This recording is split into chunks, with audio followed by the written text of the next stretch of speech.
के आखिर तक तुम्हारे, वो कहते हैं मैं दुनिया के आखिर तक तुम्हारे साथ हूं। सोचो जिस शख्स के साथ, जिस बुजुर्ग के साथ, जिस बेटे के साथ, जिस बेटी के साथ जीसस क्राइस्ट कहते हैं मैं दुनिया के आखिर तक तुम्हारे साथ हूं।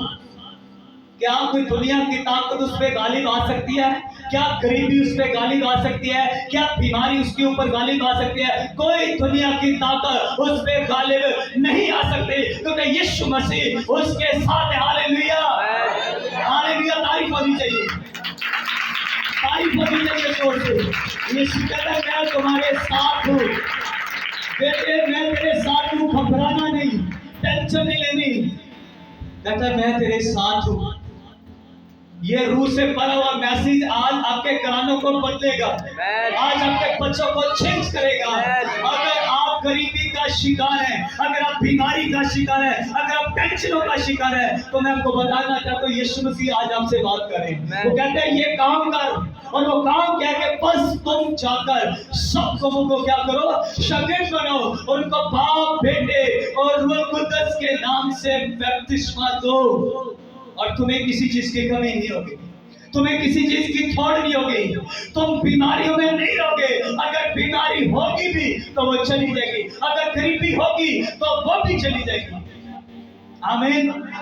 एक शख्स को मैं जानता हूं जिसका नाम डॉक्टर पॉल यंगेचू है। दुनिया में सबसे बड़ी मिनिस्ट्री वर्ल्ड में, अगर कोई मिनिस्ट्री मुझे पसंद है, मतलब बड़े लेवल पे जो यीशु मसीह का काम करे हैं, बहुत सारी हैं, लेकिन इस मिनिस्ट्री की कुछ खास बात है, और वो खास बात यह है कि दुनिया में सबसे ज्यादा जो इवेंजलिस्ट निकले हैं वो इसी चर्च से निकले हैं। और इस शख्स की जिंदगी बदलने वाली एक आम लड़की, ना तो वो पादरानी थी, ना वो मुबशरा थी, ना वो एल्डर थी, ना वो डीकन थी, ना वो सिस्टर थी, वो कुछ भी नहीं थी।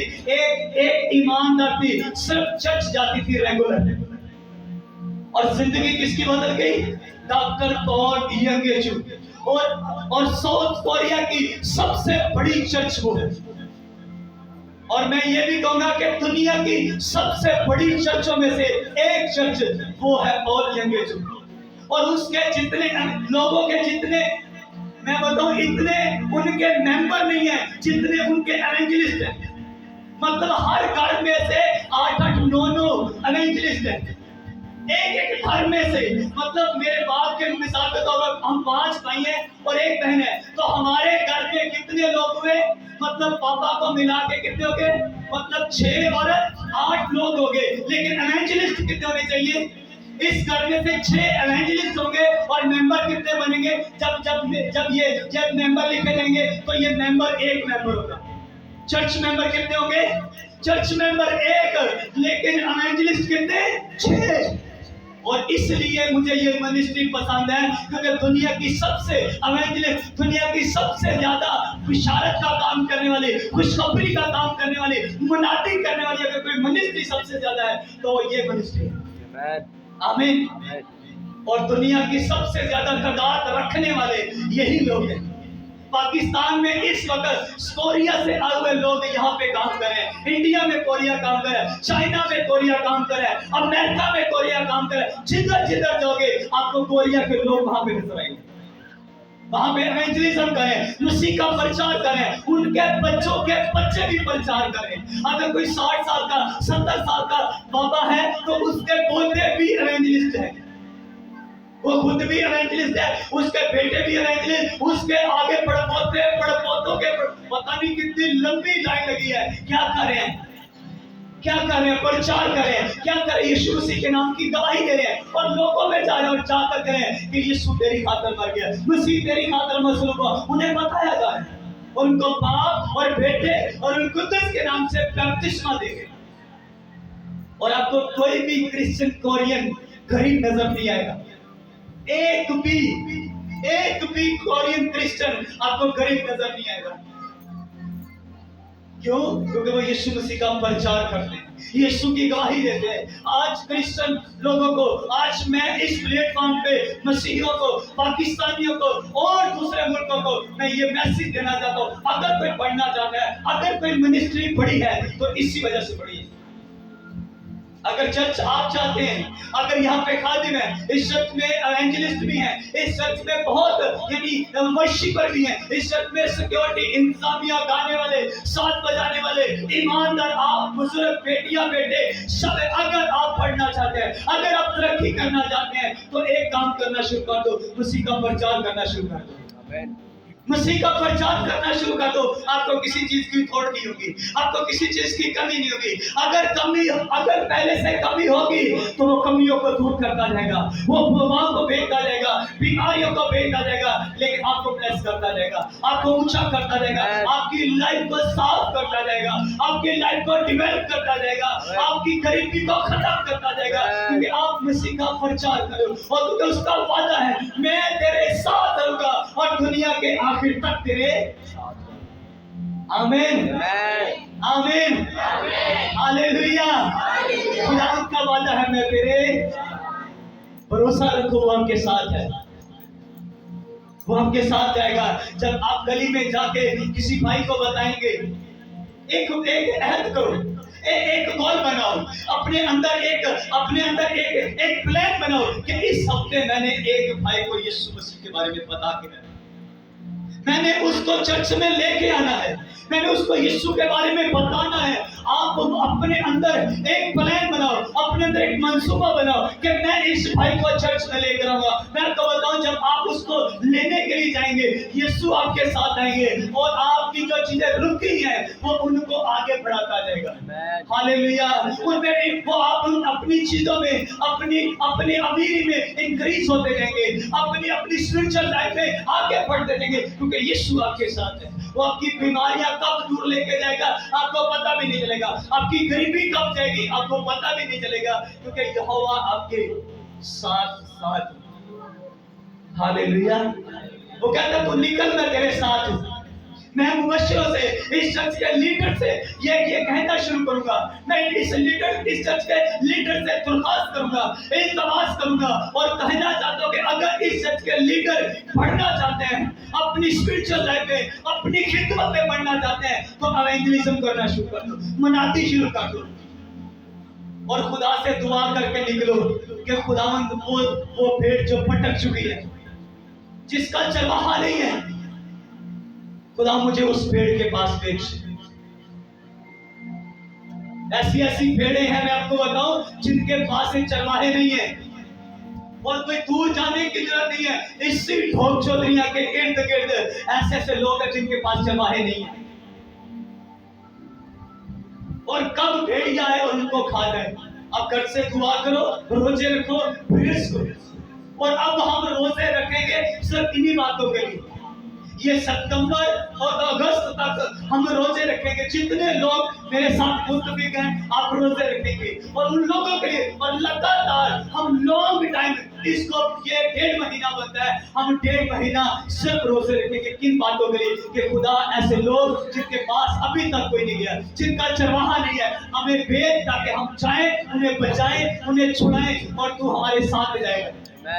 आमीन। क्योंकि हम उसे ऑर्डर नहीं करें, वो खुद कहता है मैं तेरे साथ जाऊंगा। और जब मैं बताऊं, जब हम तैयारी के साथ, जब हम रोजे के साथ, जब हम प्रेयर के साथ उनके पास जाएंगे, तो वो आएंगे यीशु मसीह के नाम से, वो आएंगे यीशु मसीह के नाम से, वो आपकी बात को सुनेंगे, तब्दील होंगे, चेंज होंगे, पाँव पर बैठे और उनके के नाम से आप उनको अपने हाथों से बपतिस्मा दोगे। आमीन। वो दिन दूर नहीं है जब आप भी लोगों को बपतिस्मा दोगे। आमीन। खुदा ऐसा करने जा रहा है चर्च, खुदा ऐसा करेगा। एक दिन आएगा कि यहाँ पे एक लंबी लाइन हुआ करेगी कि बपतिस्मा देने वाले वो थक जाया करेंगे, इतने बपतिस्मे हुआ करेंगे। आमीन। खुदा ऐसी कुदरत जारी करेगा, पर उसके लिए हम सबको एक होना पड़ेगा, उसके लिए हम सबको एक होना पड़ेगा। हम सबका काम है कि उठे और अंजीर की मुनादी करें। आप अपने काम में भी मुनादी कर सकते हैं, आपके पास बहुत सारे ऐसे क्रिश्चियन, बहुत सारे ऐसे मसीही, बहुत सारे ऐसे भाई, बहुत सारे ऐसे बुजुर्ग आते हैं जिन्होंने अभी तक यीशु को कबूल नहीं किया।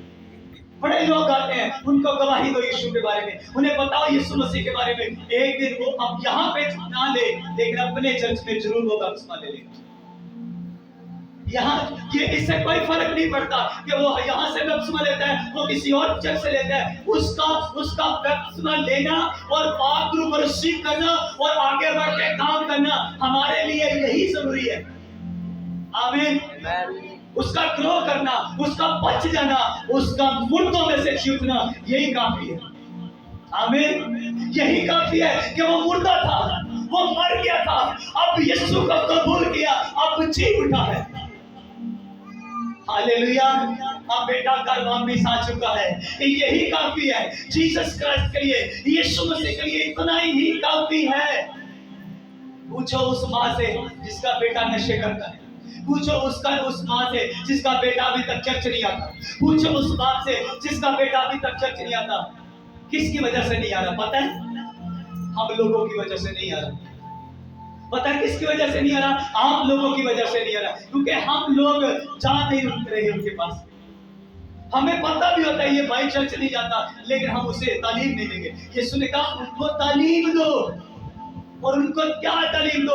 उन बातों पर अमल करें जिनका मैंने तुम्हें हुक्म दिया। और शागिर्द हर हफ्ते के रोज इकट्ठे हुआ करते थे।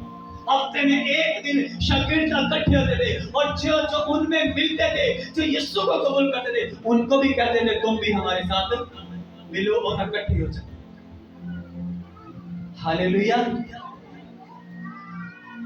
कैसे मिनिस्ट्रियां बढ़ती हैं? इसी वजह से मिनिस्ट्रियां बढ़ रही हैं। मैं पहले भी आपको बता चुका हूं कि पाकिस्तान की सबसे बड़ी मिनिस्ट्री आईसिक टीवी मिनिस्ट्री है, लेकिन उसके पीछे कारण है, उसके पीछे वजूहात है कि जिस टाइम आपका इंटरनेट भी सही से अमल में नहीं था, उस वक्त इंटरनेट की इतनी शिद्दत नहीं थी। उस वक्त आपकी फेसबुक आता, ये बाकी चीजें इतनी शिद्दत में नहीं थी। बहुत कम लोगों को पता होता था, सिर्फ उन लोगों को पता था जो बहुत अमीर लोग होते थे। लेकिन आज बच्चे को पता है। उन्होंने उस वक्त नई एलसीडी आपकी आई थी, उस वक्त आपकी वो जो डिस्कें होती हैं वो नई आई थी। उन्होंने उसके ऊपर अपनी वीडियोस बनानी और पैसा खुद लगाना और लोगों को बेचना, खातमों को बेचना, मुबश्शिरों को बेचना कि लोगों को जाकर देखा है। गाँव हो गए थे इवेंजलिज्म की, मतलब मनाती की, यीशु का प्रचार किया और अपने पैसे से बहुत सारे लोगों को भी जैसे तरक्की बढ़ती गई, और बहुत सारे लोगों को उन्होंने डिशे लगवा के दी फ्री। ऐसी वो मिनिस्ट्री इतनी बड़ी नहीं है। आप किसी भी मिनिस्ट्री को चेक करना चाहते हैं, आप उनकी ग्लोरी को मत देखो कि इतनी बड़ी चर्च, इतने बड़े मौजे, ऐसे कैसे हो गया। आप उनके पीछे जाके उनकी स्टोरी को जाके चेक करो, किस तरह उन्होंने मेहनत किया है, किस तरह उन्होंने स्ट्रगल किया है, किस तरह मुश्किल हालात में उन्होंने लोगों का सामना किया है, पुलिस का सामना किया है, शैतान का सामना किया है। और इस मिनिस्ट्री के बारे में भी आप पुराने लोग सारे जानते हैं किस तरह हमने लोगों का सामना किया था, खड़े और अड़े रहे। और मैं समझता हूं कि ये डिस्टर्बिंग रहनी चाहिए, ये प्रॉब्लम चर्च में इस तरह से कुछ ना कुछ लगा रहना चाहिए ताकि चर्च दुआ में लगी रहती है। जब कोई मसला नहीं होता, जब कोई परेशानी, क्योंकि जब आप प्रचार नहीं करेंगे तो मसला नहीं होगा, जब आप लोगों को बताएंगे नहीं तो मसला नहीं होगा। जब आप प्रचार करेंगे, लोगों में जाएंगे, ईमानदारों में, दूसरे मोहल्लों में, दूसरे शहरों में जाएंगे तो प्रॉब्लम खड़ी होगी। और जब प्रॉब्लम खड़ी होती है तो ईमानदार 1 घंटे की बजाय फिर 2 घंटे प्रेयर, फिर 3 घंटे प्रेयर, फिर 1 40 रोजे, फिर दूसरा 40, फिर तीसरा 40 पे 40, फिर रोजे पे रोजा। पता है प्रॉब्लम है। आपको बताना चाहता हूं कि जब तुम यीशु का प्रचार करोगे, यीशु कहता है मैं तेरे साथ हूं, और आप प्रचार करें और आप तुम कोई रोके ना। एक मोहल्ले में हम प्रचार करने जाते थे तो बड़ा कि उन्होंने ऐसे गली में खड़ा कर लिया मुझे, कहते इस गली में दोबारा दिखना नहीं चाहिए।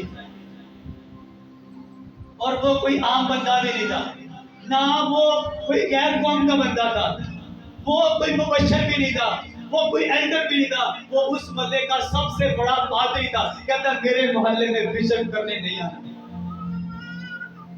हालेलुया।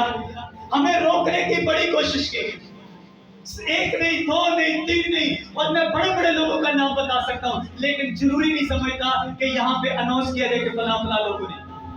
लेकिन जब जब आपको रोका जाएगा, जब जब आपको रोका जाएगा मुनादी करने के लिए, किसी का प्रचार करने के लिए, आप बढ़ते जाएंगे। आमीन आमीन आमीन। वो रोकेंगे, आप बढ़ेंगे। आपने सिर्फ रुकना नहीं है बस, और थकना भी नहीं है, और अकड़ना भी नहीं है। यीशु आपको ऊंचा करेगा। आमीन। मैं बताऊं, मैं कोई इतना ज्यादा पढ़ा लिखा नहीं हूँ, ना मैं कोई डॉक्टर हूँ, ना कोई मैं बहुत बड़ा बिशप हूँ, मैं कुछ भी नहीं हूँ। सिर्फ एक ही खूबी है मेरे अंदर, और वो भी कहूँ तो मेरी नहीं है, बल्कि यीशु मसीह की तरफ से मुझ में खूबी है कि मैं यीशु का प्रचार, मेरे घर में बड़े मसले होते हैं, उन सारे मसलों को छोड़कर यीशु की मनादी के लिए निकल जाता हूँ। आमीन। सिर्फ यही वजह है मेरे आगे बढ़ने की। आमीन। आपको में से, आप अगर अपने कारोबार में बरकत चाहते हैं, अपने कारोबार के ऊपर ही आप प्रचार करो। आप अपना कारोबार खुल के करो। सुबह जब जो आप 10 बजे जाते हो, आप 8 बजे निकलो। रात को आप 6 बजे आते हो, 8 बजे आओ। 4 घंटे एक्स्ट्रा लगाओ। हालेलुया। पर वहां पे अगर कोई मसीही ऐसा जो फटकी पेड़ है, उस पे 10 मिनट उस पे भी लगाओ। हालेलुया। हम आपको काम से रोक नहीं रहे, अपने काम को पूरी ताकत के साथ करो। जहां पे आप 8 घंटे काम करो, वहां पे 12 घंटे काम करो। अपना काम है, अपने काम को तो पूरी ताकत के साथ करना चाहिए, पूरी जान से करना चाहिए। मैं वो पादरी नहीं हूं जो को अपना काम छोड़ दो, अपना कारोबार छोड़ दो। यीशु मसीह काम करने को, कारोबार करने के लिए तालीम दे रही। आमीन। पर वहीं पे 10 मिनट सिर्फ उस जो भाई आया है, आपसे सलाम करने आया है, चाय पिलाओ। चाय तो आप वैसे भी पिलाते हैं उनको, चाय पिलाओ, उन्हें यीशु के बारे में बताओ। हालेलुया। जॉब पे कोई आ गया तो वहां उसके साथ करो। अब एक और बड़ी जबरदस्त चीज है, मसीही जो पाकिस्तान में है, 2-3 ऐसे महकमे हैं जहाँ पे क्रिश्चियन बहुत ज्यादा है। एक तो मेडिकल में बहुत सारे क्रिश्चियन हैं, वहां पे जितने भी ईमानदार मिलते हैं, बताओ उनको यीशु मसीह के बारे में। आपके साथ वो चले, आपकी चर्च में चले या ना चले, ये जरूरी नहीं है। वो यीशु के साथ चले, ये सबसे जरूरी है। आमीन। उन्हें बताओ यीशु मसीह के बारे में।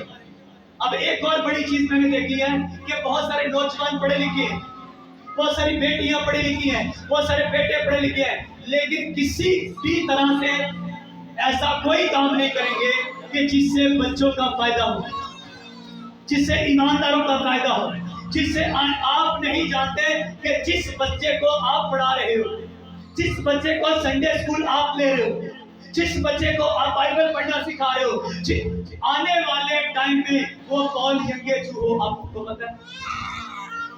आमीन। आपको पता है वो आने वाले टाइम में वो पॉल यंगेचू हो? नहीं पता ना? पर मैं आज आपको बता रहा हूँ, वो आने वाले टाइम का पॉल यंगेचू हो सकता है। हो सकता है वो अंकुर नरोला हो। आमीन। वो कुछ भी खुदा उसमें है। असल में मैं ये बताना चाहता हूँ, आपका हर बेटा पत्रस है, आपका हर बेटा पौलुस है, आपकी बेटी मरियम है, आपकी बेटी अस्तर है। आमीन। लेकिन बस असल में उसे उस राह पे कोई लेके नहीं जाते। मसला पता कहाँ पे है कि उस बेटे को, उस बेटी को कोई उस राह पे लेके नहीं जाता। मैं कल या परसों फ्राइडे को मैं एक फैमिली में गया था, तो मेरा दिल बड़ा खुश हुआ, बहुत ही दिल खुशी से, जो दिल कहते दिल बाग बाग हो गया।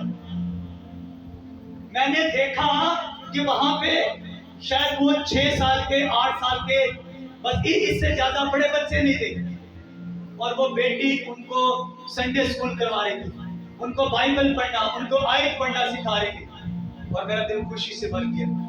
मैंने कहा खुदा ऐसे और भी नौजवान चाहिए, ऐसी और भी बेटियां बेटे चाहिए जो यीशु का काम कर सके।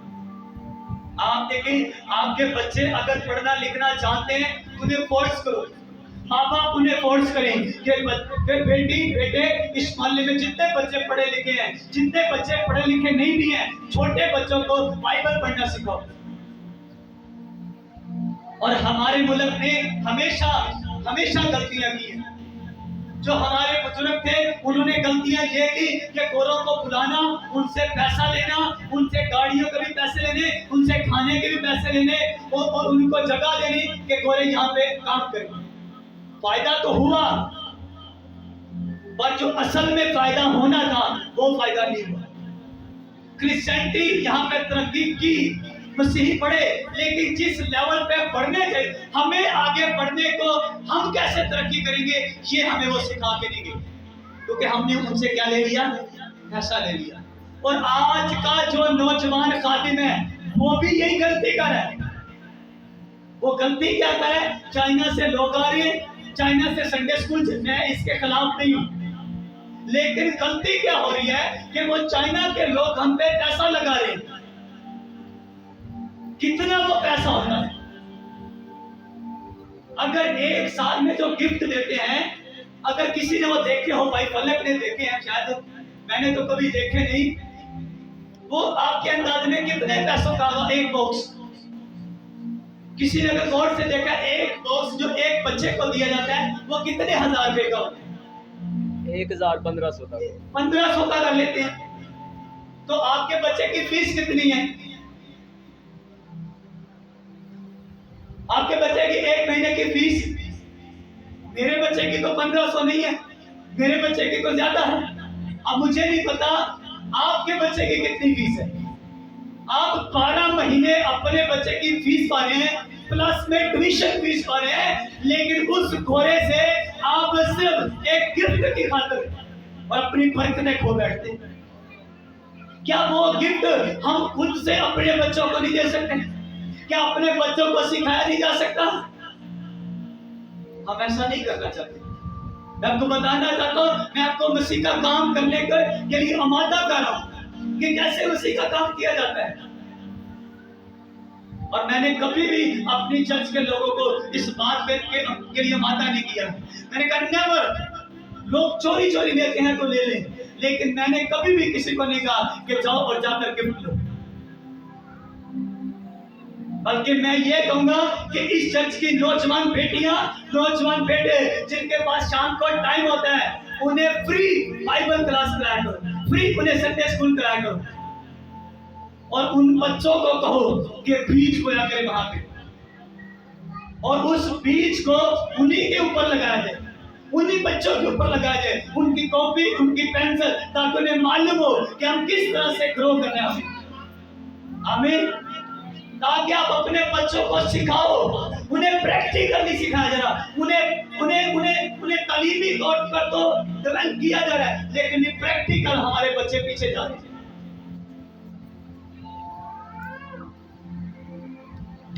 हालेलुया। चर्च आपको समझ रहा है, और अब बड़ों को ये बात समझनी है कि बड़े अपने बच्चों को फोर्स करें। मैंने कभी भी अपने बच्चों को फ्री बाइबल क्लास के लिए नहीं भेजा, कभी नेवर नहीं हो सकता। हम हमारे बच्चों को पता है कि हम बाइबल क्लास चाहते हैं, लेकिन इसकी हम फीस देते हैं, ताकि हमें मालूम हो कि हमने इसकी फीस पे की है। अगर हम दुनियावी तालीम के लिए फीस पे कर सकते हैं, तो क्या हम अपने बच्चों को बाइबल के लिए नहीं भेज सकते? लेकिन हमसे तो लेते नहीं है, हम जानबूझ के हम खुद, हमारी अपनी कोशिश होती है कि नहीं हम दें, वो हमसे लेते नहीं है, लेकिन हम दे रहे हैं। आपको सिर्फ मैं बताना चाहता हूं कि माँ बाप अपने बच्चों को फोर्स करें। अगर आपके मोहल्ले में नहीं हो रहा, आपके मोहल्ले में पढ़े लिखे लोग हैं, आपके अपने बच्चे हैं, अपने घर में अपने बच्चों को, मोहल्ले के बच्चों को बुलाओ और पढ़ाओ। यही आने वाले टाइम में ये बड़े बड़े खादिम बनेंगे, बड़े बड़े पास्टर बनेंगे, बड़े बड़े हीलर बनेंगे यीशु मसीह के नाम में। आमीन। किसी ने हम पे मेहनत की, और मैं शुक्रिया अदा करना चाहता हूं उस खुदा के खादिम का जो अपना शहर छोड़कर सिर्फ मेरी खातिर आया। लगातार 2 और 3 साल वो मुझ पे मेहनत करते रहे, लगातार वो खुदा का बंदा मुझ पे मेहनत करता रहा और लगातार 3 साल उसने रोजे रखे थे और मैं बड़ा हैरान था। और जब वो मुझे बिठाते थे तो मैं बैठता बिल्कुल दिल से नहीं था। एक छुट्टी हमें 4 बजे होती थी और 6 बजे तक मैं उधर बैठा हूं। 6 बजे अगली शिफ्ट आती थी और वो हमें कहते थे जो यार बस करो, वो उधर छुट्टी हो जाती 2 घंटे हो गए। और मैं दिल में कह रहा पता नहीं, बस जरा खुल के बोलना चाहता, मैं कहता पता नहीं मेरे को किधर जान छुट्टी।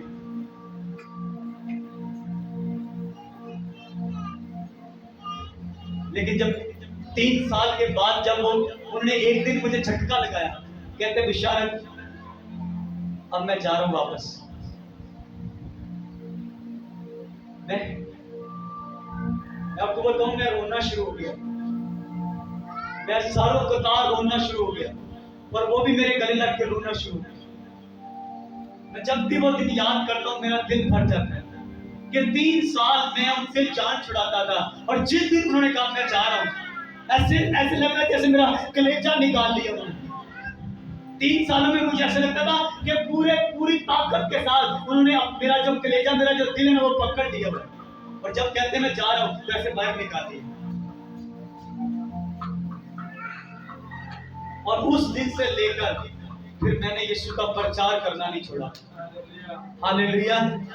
मुझे पता चल गया कि अब तेरी जिंदगी सिर्फ ये बदलने आए थे, बस इनका और कोई काम। एक पैसा भी 3 सालों में वो कमा के नहीं गए। 3 सालों में घर में भी पैसा नहीं भेजा। क्या करते थे वो यार। और रावलपिंडी में 8 नंबर गली में बड़े लोगों के घरों में वो रह के गए, किसी की जिंदगी नहीं बदली। मजराबाद में वो रह के गए, किसी की जिंदगी नहीं बदले, सिर्फ मुझे बदल के गए।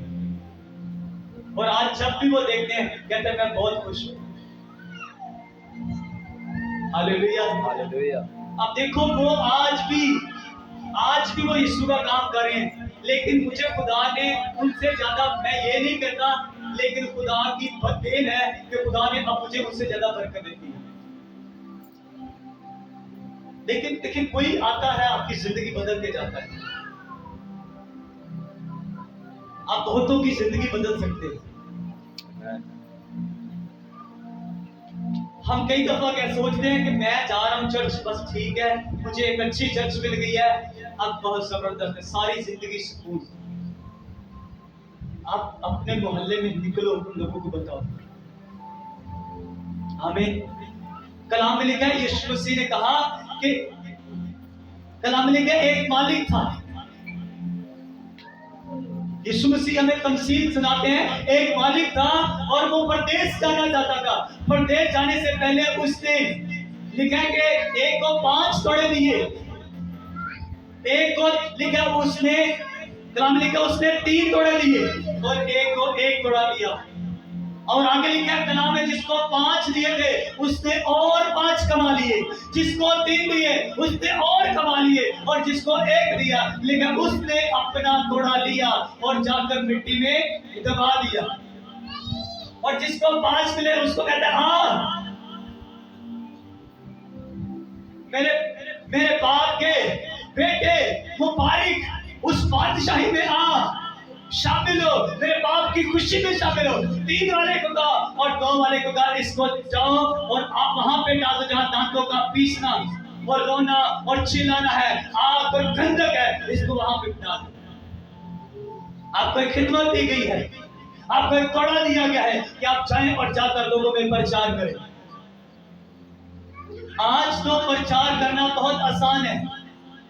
आपके पास अभी मैं पूछूं, मैंने पहले पूछा था कितने लोगों के पास बाइबल है, अगर अभी मैं पूछूं कितने लोगों के पास एंड्रॉइड फोन है, तो आधे से ज्यादा चर्च के पास, हो सकता है सारे चर्च के पास एंड्रॉइड फोन है। टच मोबाइल सबके पास होगा कि नहीं होगा? आपको किसी वजह से दिया गया है ये मोबाइल, आपको इसलिए मोबाइल नहीं दिया गया कि आप इससे गलत काम करो, आपको इसलिए मोबाइल दिया गया कि इस मोबाइल से यीशु का काम हो। आमीन। आपका मोबाइल यीशु का काम कर सकता है, लेकिन कैसे करेंगे आप? उस प्रोफाइल के ऊपर तो पहले से गाने लगते थे, वहां पे पता नहीं क्या क्या होता था। अब उसी प्रोफाइल पे पादरी साहब की पिक्चर कैसे लग सकती है, वहां पे मीटिंग की तस्वीरें कैसे लग सकती हैं, वहां पे खुदा का प्रचार कैसे लग सकता है? नहीं लग सकता, है ना? जब लगाएंगे लोग कहेंगे, लोग नीचे कहेंगे अच्छा और तुम ही पादरी, है ना? जब आप चर्च की मीटिंग से, जब आप अपने व्हाट्सएप पे कोई गीत लगाएंगे, कुछ अच्छा नहीं होती, तुझे भी पादरी, लोग देखना आपको बड़ी अजीबोगरीब आपको मैसेज करेंगे। आज लगाना स्टेटस, देखना अपने हर जगह पे जितना भी आपका मीडिया है, हर जगह पे स्टेटस, मसीही स्टेटस लगाना। लोग आपको कुछ ना कुछ कहेंगे, लेकिन जो सच्चे मसीही होंगे ना, वो नीचे हालेलुया, प्रेज गॉड, आमीन लिखेंगे। हालेलुया। अगर देखना जब तकलीफ शुरू हो, जब लोगों को प्रॉब्लम शुरू हो, तो एक पे प्रॉब्लम है, एक और निकाल के उसको लगा देना, उस पे प्रॉब्लम, फिर एक और लगा देना, और जितनी प्रॉब्लम हो उतने स्टेटस लगाना, और स्टेटस सारे मसीही होने चाहिए। आमीन। और एक दिन आएगा वो प्रॉब्लम सिर्फ खत्म नहीं होगी, वो बंदा जो आपको डिस्टर्ब कर रहा है वो भी स्टेटस लगाना शुरू कर देगा। आमीन। असल में हम जो स्टेटस लगा रहे होते हैं, असल में वो व्हाट्सएप का स्टेटस नहीं है, वो हमारा स्टेटस है। वो हमारे अंदर जो चल रहा होता है, आपके अंदर क्या चल रहा है, गवाही चल रही है वो लगाओ, आपके अंदर गीत चल रहे हैं वो लगाओ। लेकिन वो क्या कहते हैं, बड़ी शर्म की बात है कि चर्च के लीडर भी वो नहीं लगाते। बाकियों को तो छोड़ दो, उनके स्टेटस बड़े खराब होते हैं। आपको बड़े ध्यान समझना है खुदा के लोगों। आज मैं आपको सिर्फ बताना चाहता हूँ कि मसीह का काम किया जा सकता है। बड़े तरीके हैं आपके पास, बहुत तरीके हैं यीशु का काम करने के। अपने लोगों को, अपने फैमिली का एक व्हाट्सएप ग्रुप बना दो, और वहां पे हर रोज आयते भेजा करो। वहां पे हर रोज चर्च का बड़ा मफाद पड़ा हुआ है, चर्च के पास इतना मफाद है कि आप हर रोज भी एक मैसेज डाउनलोड करें और उसको लोड कर दें अपने व्हाट्सएप पे। बहुत कुछ है, उसका लिंक शेयर कर सकते हैं, कुछ भी आप कर सकते हैं। आप अपने रिश्तेदारों में तो वैसे तो जाते ही हैं, उनको इनवाइट किया करें चर्च के लिए, उनको चर्च के लिए बुलाया करें, उनको दावत देके आए चर्च में। खुदा बरकत देगा, खुदा ब्लेस करेगा, खुदा घरानों को बदलेगा, खुदा फैमिलियों को बदलेगा। आप जब जाएंगे तो वो आएंगे। हमें पर ये पहल हम करेंगे, और मैं कोशिश करूंगा कि इस 1.5 महीने के अंदर आपको प्रचार के बारे में ही बताऊं। पूरी कोशिश करूंगा। आपने दुआ और रोजे में रहना है, और मैं लीडर से, खासकर ईमानदारों से, जो दुआ रोजा जो आप 1.5 महीना नहीं रख सकते, आप एक एक करके, आप हफ्ते में 1, हफ्ते में 2, हफ्ते में 3, आप जितने रख सकते हैं आप रखें, ताकि इन 2 महीनों में खुदा अपनी बड़ी कुदरत जारी करे। आमीन। और खुदा काम करेगा, मेरा ईमान है। खुदा ब्लेस करेगा। आपको जो तोड़ा दिया उसे दबाव मत। चर्च, आपका काम सिर्फ गीत गाना नहीं है, आपका काम सिर्फ साथ बजाना नहीं है, आपका काम है रूहों को लेके आना। अगर आप चाहते हैं कि आपकी जो खिदमत है वो बढ़ जाए, तो मैं आपको बताऊं, आप एक ही काम करो, रूहों को बचाना शुरू कर दो। बस रूहों को बचाना सबसे बड़ा और मेजर जो काम है ना, वो सिर्फ एक ही है, रूहों को बचाना। इससे बड़ा कोई काम नहीं है।